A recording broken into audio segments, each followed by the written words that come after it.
Assalamualaikum warahmatullahi wabarakatuh.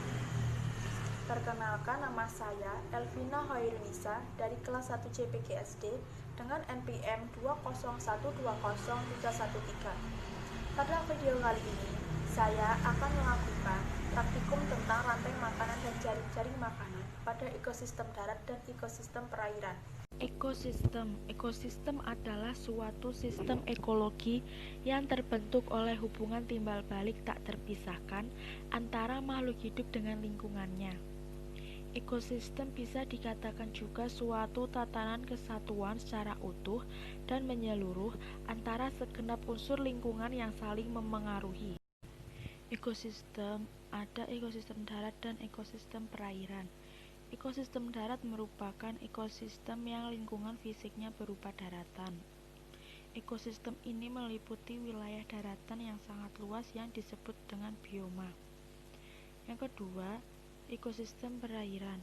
Ekosistem perairan dibagi menjadi dua, yaitu perairan air tawar dan air laut. Ekosistem air tawar memiliki ciri variasi suhu tidak mencolok, penetrasi cahaya kurang, dan dipengaruhi iklim dan cuaca. Contohnya adalah danau, rawa, dan sungai. Di dalam sebuah ekosistem terdapat hubungan antara beberapa rantai makanan yang terjadi. Kumpulan dari beberapa rantai makanan di dalam sebuah ekosistem disebut dengan jaring-jaring makanan. Rantai makanan merupakan interaksi makan dan dimakan dengan urutan dan tingkatan tertentu, dan dalam proses tersebut ada perpindahan energi antar jenjang organisme. Kedua, jaring-jaring makanan adalah gabungan dari rantai makanan yang saling berhubungan dikombinasikan tumpang tindih dalam suatu ekosistem. Salah satu contoh ekosistem darat adalah ekosistem sawah. Pada ekosistem sawah terdapat rantai makanan dan jaring-jaring makanan sebagai berikut.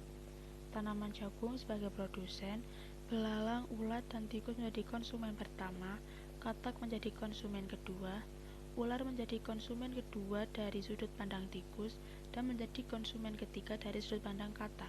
Selanjutnya, alang menjadi konsumen keempat, dan yang terakhir yaitu jamur pengurai atau dekomposer. Contoh dari ekosistem perairan yaitu ekosistem sungai dan ekosistem kolam, yang terdapat rantai makanan dan jaring-jaring makanan sebagai berikut. Tanaman air dan lumut sebagai produsen, ikan kecil, udang, dan siput sebagai konsumen pertama, ular, katak, dan ikan besar sebagai konsumen kedua, dan burung sebagai konsumen ketiga, dan yang terakhir, jamur pengurai. Itulah contoh-contoh rantai makanan dan jaring-jaring makanan pada ekosistem darat dan ekosistem perairan. Sekian dari saya, semoga bermanfaat. Wassalamualaikum warahmatullahi wabarakatuh.